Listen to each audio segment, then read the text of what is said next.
খাগড়াছড়ি জেলার দীঘিনালায় পাহাড়ি ও বাঙালির সংঘর্ষের জের ধরে গতকাল বৃহস্পতিবার রাতভর জেলা সদরে গোলাগুলির ঘটনা ঘটেছে। এ নিয়ে সদরসহ পুরো জেলায় আতঙ্ক বিরাজ করছে। রাতের গোলাগুলি ও বিকালের সংঘর্ষের ঘটনায় ৩ জন নিহত হয়েছেন।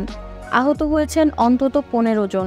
বৃহস্পতিবার রাতে খাগড়াছড়ি আধুনিক সদর হাসপাতালে চিকিৎসাধীন অবস্থায় তাদের মৃত্যু হয় বলে জানিয়েছেন চট্টগ্রাম রেঞ্জ পুলিশের উপমহাপরিদর্শক আহসান হাবিব পলাশ। নিহতরা হলেন ধনঞ্জয় চাকমা, রুবেল ত্রিপুরা ও জুনান চাকমা। ডিআইজি পলাশ বলেন, বৃহস্পতিবার পাহাড়ি ও বাঙালিদের মধ্যে সংঘর্ষে দীঘিনালায় ধনঞ্জয় এবং সদরের রুবেল ও জুনান আহত হয়েছিলেন।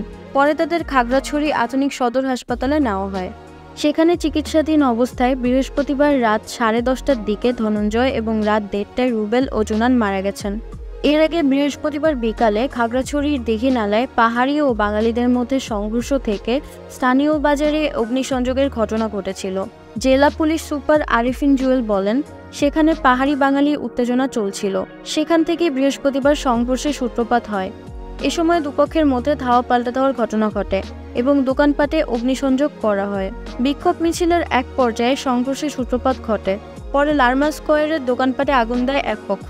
এতে 60 থেকে 70টি দোকান পুড়ে গেছে বলে দাবি ক্ষতিগ্রস্তদের।